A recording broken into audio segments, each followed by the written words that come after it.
Bonjour à tous, je vous retrouve aujourd'hui dans une vidéo sur ma chaîne YouTube un petit peu particulière.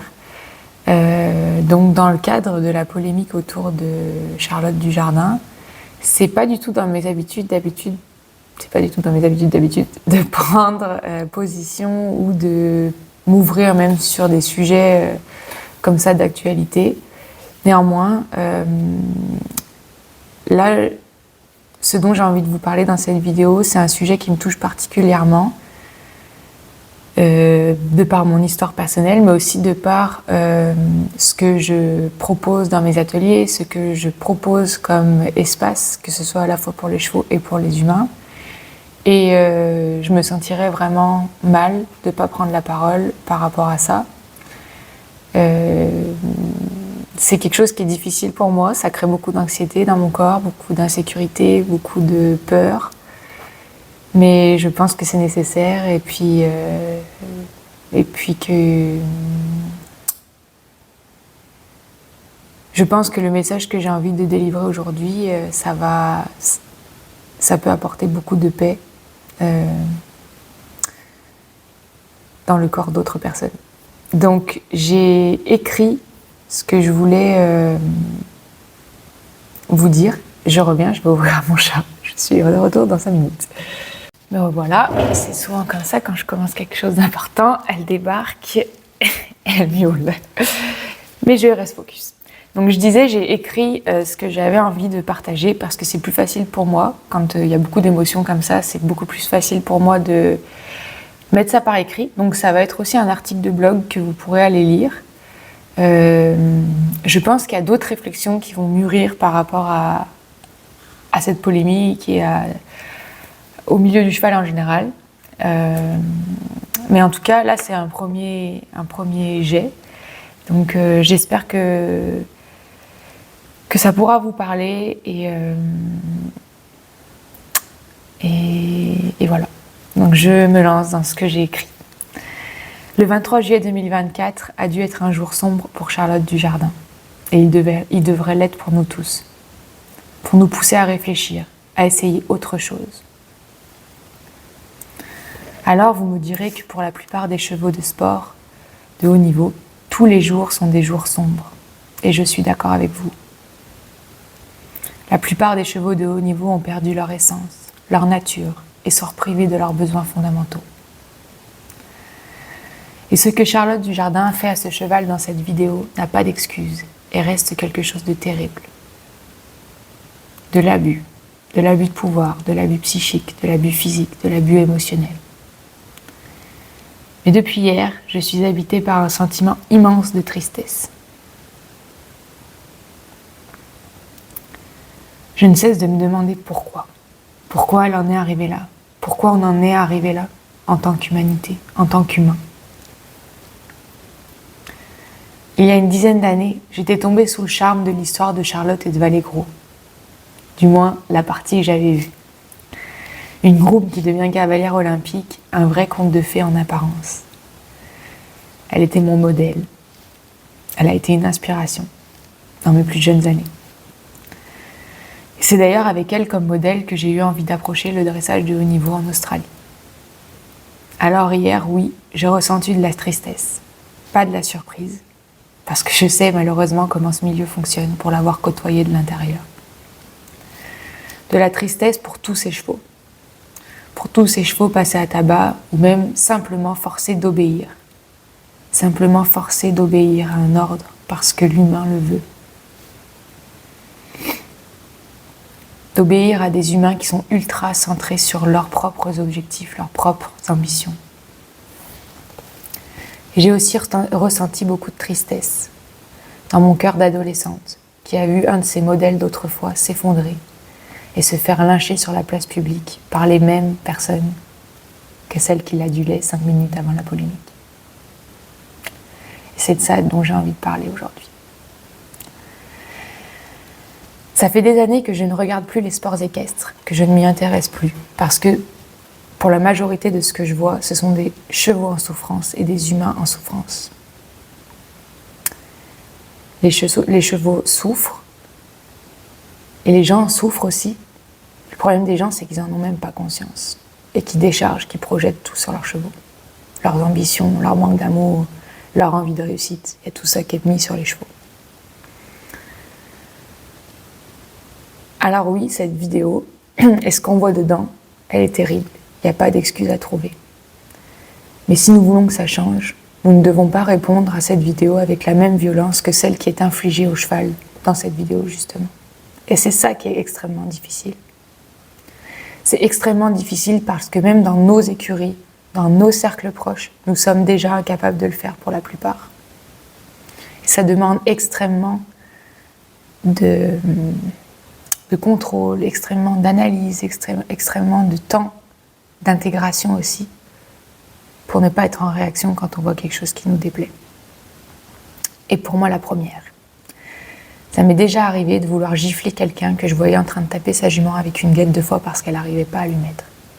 Puis c'était il y a pas longtemps. J'ai vu quelqu'un frapper sa jument avec une guêtre de froid parce qu'elle n'arrivait pas à lui mettre. Et puis dans ma tête, je me suis dit, mais à quel moment cette personne se dit qu'en tapant sa jument avec la guêtre, elle va réussir à lui mettre. Et surtout, en même temps que j'ai eu ça, je me suis dit, j'étais très en colère, j'étais vraiment très en colère après cette personne, mais aussi j'étais très triste parce qu'en fait je me suis dit, c'est sa seule réponse, c'est la seule réponse qu'elle a. Elle a aucune idée de ce qu'elle est en train de vivre à l'intérieur d'elle et ce qu'elle fait, elle décharge sur son cheval parce que elle sait en plus que c'est parce qu'elle n'est pas à l'écoute d'elle, elle n'est pas à l'écoute de son cheval.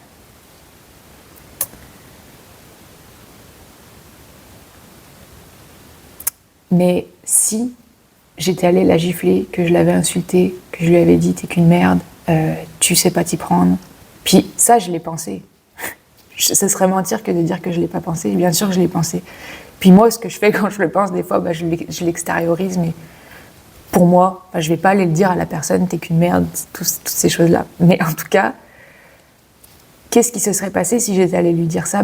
J'aurais mis la honte, j'aurais fait en fait à cette personne ce qu'elle était en train de faire à sa jument. J'aurais pris quelque chose puis je l'aurais tapé. Puis ça aurait rien arrangé.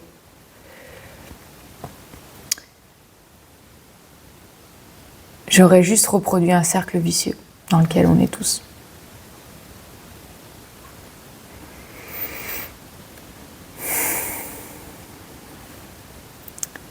Qu'est-ce que j'aurais fait si ça avait été mon écurie ? Puis qu'est-ce que je fais quand c'est mes clients ?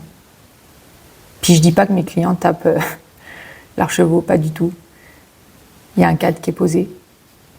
Mais quand mes clients ou les chevaux traversent une émotion qui est difficile, une émotion comme la frustration, la colère, je leur tiens l'espace. Et donc là, qu'est-ce que j'aurais pu faire avec cette personne ? C'est je lui aurais mis les mains sur les épaules et je lui aurais dit « Tu ressens de la frustration, tu ressens de la colère. Prends une pause, respire, sors du box. On va aller évacuer cette frustration, cette colère ailleurs que sur ton cheval. Il y est pour rien et au fond de toi, tu le sais. Et c'est d'ailleurs ça qui te met dans cet état. C'est que tu sais que ton cheval y est pour rien. Mais tu sais pas comment te démêler de tes émotions. Alors je vais t'accompagner là-dedans.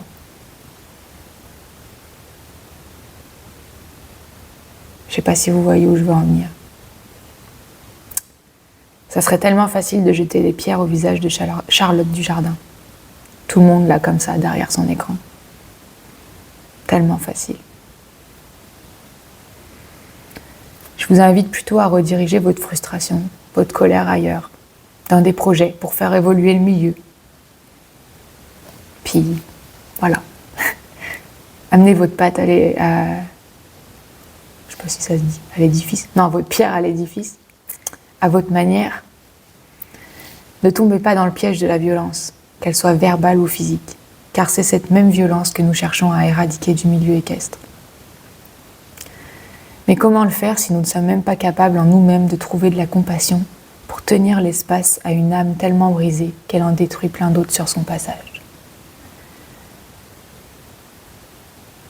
Puis pour moi, quelqu'un qui frappe un cheval comme ça avec tant de violence et devant plein d'autres personnes, je me dis que cette personne-là, elle doit être tellement fragile intérieurement pour pouvoir détruire un cheval qui doit être un animal qu'elle aime plus que tout, puisqu'elle en a fait sa vie. C'est triste, c'est vraiment triste. En tout cas, moi, ça m'attriste.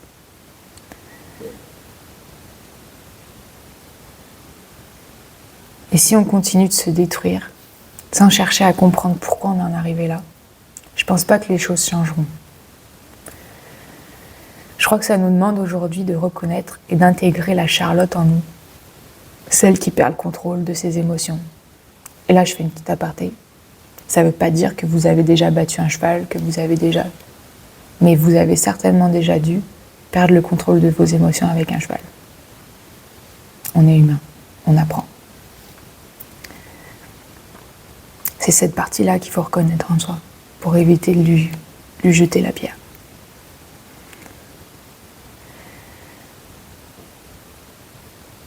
Et lui tenir l'espace à cette partie-là, pour que plus jamais de telles horreurs ne se reproduisent. Ça demande un apprentissage collectif, une meilleure compréhension de nos émotions, une meilleure hygiène émotionnelle aussi. La route est longue, mais nous le devons à nos chevaux, eux qui nous font rêver depuis tant d'années. Voilà, le texte que j'ai écrit pour l'instant, c'est ça que j'ai envie de vous partager. Je ne sais pas si ma réflexion est très claire pour l'instant. Comme je vous l'ai dit, ça m'a un peu chahuté. Puis quand j'en parlais avec mon copain hier, je voyais bien que lui, c'est comme s'il ne comprenait pas vraiment pourquoi ça me brassait autant. Pourtant, il écoutait. Donc peut-être certains d'entre vous vont se dire, enfin, t'as qu'à détourner les yeux, mais non, je pense pas que c'est ça la solution. Donc voilà, n'hésitez pas à m'écrire, à me partager vos réflexions. Je vous invite aussi à aller regarder le compte de Emotional Horsemanship de Loki Phillips. Il a écrit un post vraiment brillant à ce sujet et ça m'a beaucoup aidé à structurer ma pensée. Il a aussi fait un podcast, je crois, à ce sujet. C'est en anglais. Donc pour ceux qui comprennent l'anglais, je vous invite vraiment à aller lire et écouter cet épisode. Voilà. Je vous embrasse. Je vous dis à très vite.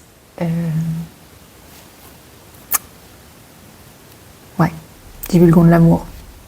On en a besoin.